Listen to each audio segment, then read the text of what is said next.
Hi, everyone, and welcome back to Brian's Horror Corner, or welcome if you're new to my channel.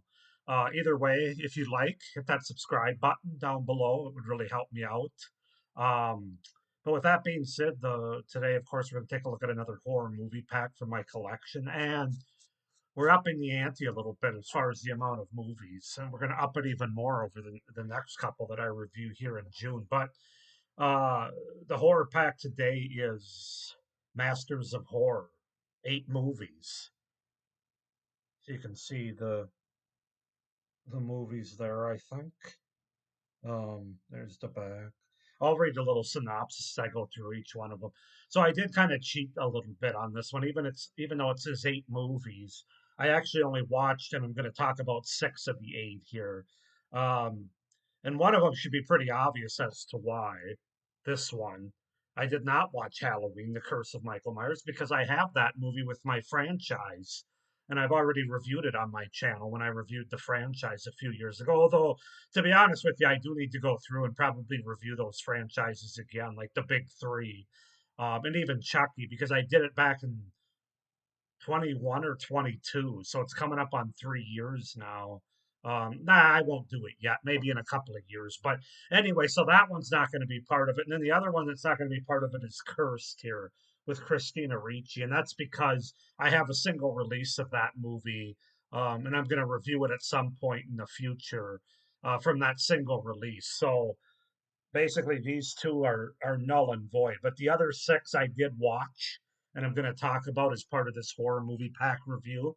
But I just kind of wanted to point that out. So I'll just go through the order in which I watched them, and then I'll go back and talk about each one of them, both the synopsis as well as my thoughts and the review on them. So the very first one I watched was this big one right in the middle here, Spooks and Creeps, which is basically 6 shorts put together to make up a movie.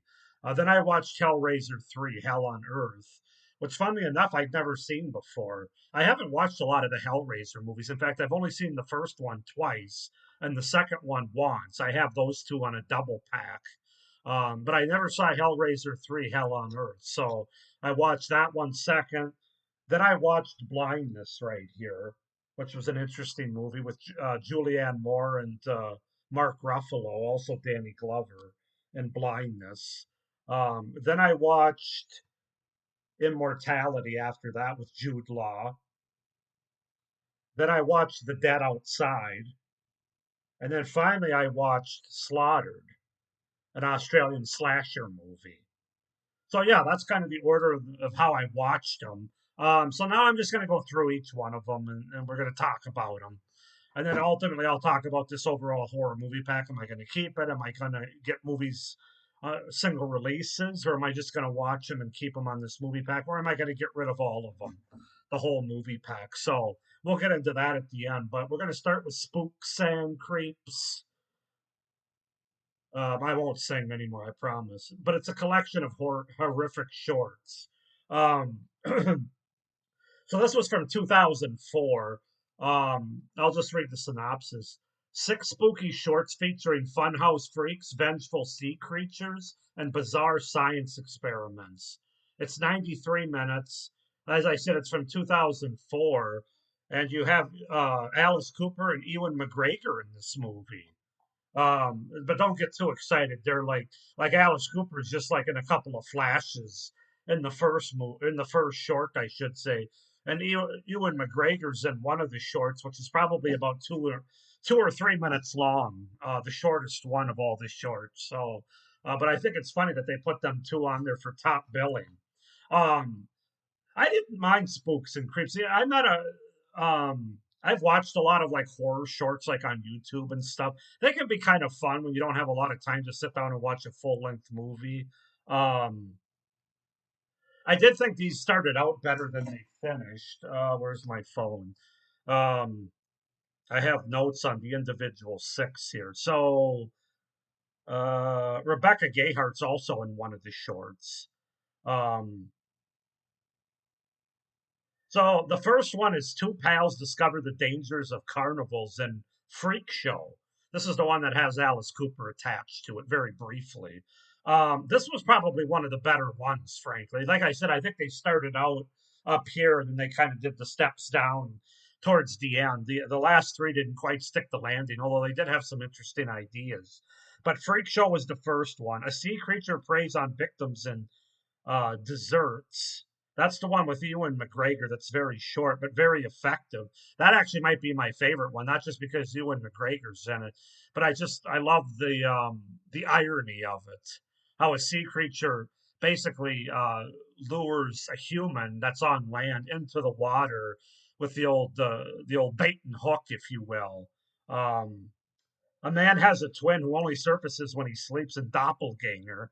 That was a good one. Those are the first three there, and then the last three are Reducing Stanley, which was kind of a confusing one. Interesting. Holiday on the Moon, which I don't even remember that one, and A Fate Foretold, which is basically about a witch. Um, they all had interesting premises, except Holiday on the Moon because I don't remember it. But the other two had interesting premises, Reducing Stanley and A Fate Foretold. They just didn't stick the landing very well, and they were kind of confusing. But I don't know, guys. Overall, Spooks and Creeps, it's not bad. I mean, I would watch these six shorts again. Maybe I'll even get more out of it, especially the last few. But anyway, that's the first movie I watched. There's nothing that attaches these or anything other than the fact that they're part of the same movie. But there's six separate shorts that was basically just edited together into a movie. So definitely not an anthology or anything like that. Hellraiser 3, Hell on Earth. Um, so I like the first Hellraiser movie. Like I said, I've only seen it twice, but it's very unique, very distinct. The second one, Hellbound, I wasn't as big on. Now, I've only seen it once, so I am due for a rewatch on that one. But it's just a little too fantastical for me. Um, but this one I actually really liked. I mean, Hellraiser 3 is the most slasher of all the Hellraiser movies, at least the first three that I've seen. But Doug Bradley does a great job as Hellraiser in this movie. The movie focuses specifically on Hellraiser, or on Pinhead, I should say, because if you remember the first movie, the Pinhead is not necessarily the main villain in the movie. He does have a big part in the movie, and he does come to play in that movie in the second half specifically. But it's really Frank that's kind of the villain in that movie. But this is Pinhead's movie, and it kind of takes place in the dirty New York City in the early '90s. This is from 1992. Um, it's very slasher like. I really liked it. The kills are great. There's a scene in the movie at a nightclub or a strip joint, whatever have you, where he basically just he says, "Shall we begin?" Something like that. He rips people apart with chains and hooks and everything. Um, I don't think it's a full blown slasher as far as the description of it. Well, let me just read it to you. I haven't read it yet.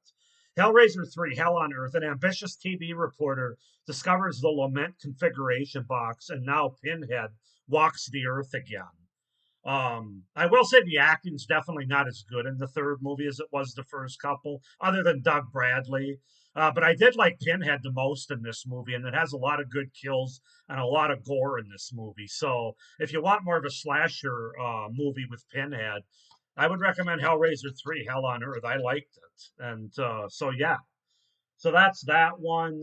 Then Blindness.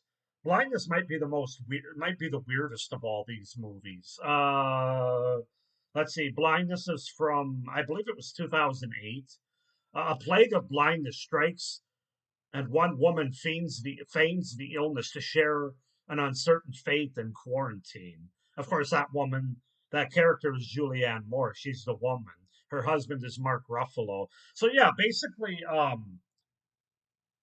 where am I at here with blindness right here? It's very interesting. It's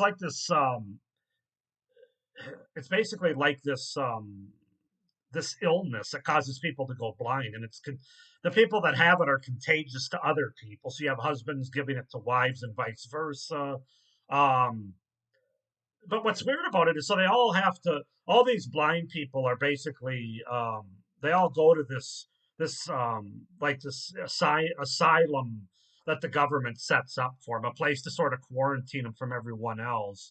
It's almost like a post-apocalyptic world, and it gets to the point where the government doesn't really care about them. They make them stay there. They sometimes they come outside and the government's holding a gun to them. They won't help them or anything. And there's different wards because there ends up being like 50, 60 people in like five different wards or something in this asylum that they're all in. And one of the wards decides they're going to take over. And so at one point in the movie, you have these guys demanding the women from this other ward that Julianne Moore's in to basically perform sexual favors for them in order to, because they're now rationing out the food. They've taken control of the food that the government's still bringing them or that's still available to them. It's really weird. And then at the end of the movie, it goes into this almost like this. I don't know how you would describe it, but like this hopeful sort of fantasy kind of movie. Like we're all one society. And we're all going to get through it together. I don't know. It was very weird. And I never heard anything about this movie. Now I do like Julianne Moore; she's a great actress, and Mark Ruffalo, Danny Glover is a great actor. Um, so there are good, well, big names in this movie. But as a movie itself, I will be interested in watching it again. I don't know how much of it is a horror movie. I mean, certainly there's horror elements going into it, especially as they're being quarantined and not getting any food and not being able to see and some killings take place and so I'm not going to say it's not an interesting movie, but it's very weird, and I don't know if it can. I think that the tonal shift was the biggest problem with the movie. But anyway, that's Blindness. Now moving on to Immortality with Jude Law here. A, a seductive vampire who always gets what he wants finds his latest conquest to be frustratingly elusive. This is almost more of a love story, more of a romantic thriller, if you will. The only reason they consider it to be horror is because it has a vampire in it, played by Jude Law. But there's really nothing scary in this movie.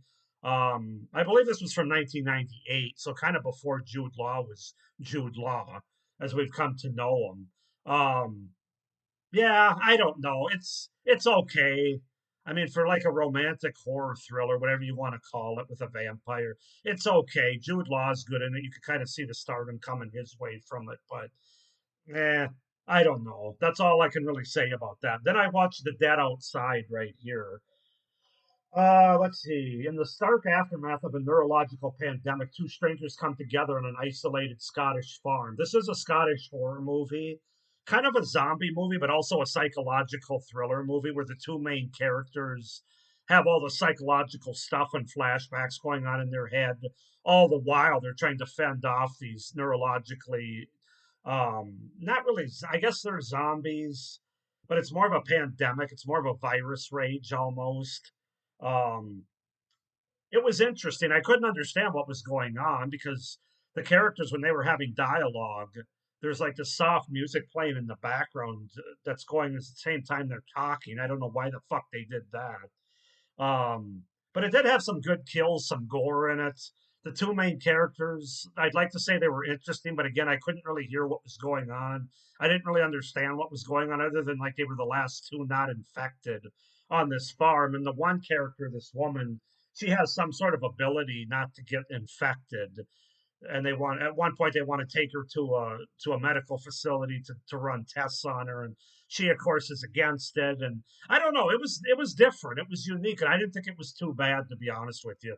And then the last movie I watched just a few hours ago was Slaughtered, the Australian slasher movie, I believe from 2009. So Slaughtered, at a remote pub in the Australian outback, the young and attractive staff are carrying on with their usual routine until someone starts picking them off one by one. So yeah, Australian slasher. I have to say, as a slasher movie, I didn't think this was too bad. Um, it's a low budget slasher. It's almost a micro budget, I would say. The characters aren't all that interesting. You don't really know that much about them, but it's a slasher movie. I did like the look of the killer. He's almost got like melted glass on half his face and then like nails coming out on the other half. It's a very interesting and unique mask. And he also uses a handheld saw, like a it's like a bow saw almost, like a round jigsaw that you'd cut a Christmas tree down with, except it's got a bow in it, kind of. So of course he stabs people in the stomach and slashes them with that. So I thought the kills were pretty good. I really liked the setting of this Australian pub. The acting wasn't anything great. The characters weren't anything great. Typical slasher. But I would definitely watch this again. I didn't really like the ending after they gave the reveal, which wasn't the biggest surprise ever when you find out who the killer is, but the way that they kind of end the movie was even more anticlimactic. So wasn't crazy about that, but you could do a lot worse than a slasher movie than Slaughtered from 2009. So yeah, those are the six movies. Like I said, Halloween, Curse of Michael Myers, and Cursed are not part of this horror movie pack, at least as far as I'm reviewing it. But as far as the other six goes, if I had to rank them from my least favorite to my favorite, I would probably say Immortality is my least favorite, just because it's not really a horror movie. It's a vampire love story. So Immortality would be number six. Then I would say Blindness would be number five. Spooks and Creeps would be number four. The Dead Outside would be number three. Slaughter, the slasher, would be number two. And then I'm actually going to say Hellraiser 3, Hell on Earth, is going to be my number one on this horror movie pack. So yeah, overall, I'd probably give this horror movie pack a 7.5 out of 10. And the only reason it's not higher is because two of the movies I'm excluding. I already know those movies. Well, I don't know this one yet, but I will on a single release, and this one's already part of a franchise. So, as far as the six that I watched and talking about for this review, I'm going to say it's a 7.5 out of 10. Definitely better than the horror movie pack I reviewed last week. And I do plan on keeping this one. Now, I'm not going to upgrade any of these individual movies. I don't love any of them enough to do that. If I was going to do one, it would be Hellraiser 3, Hell on Earth.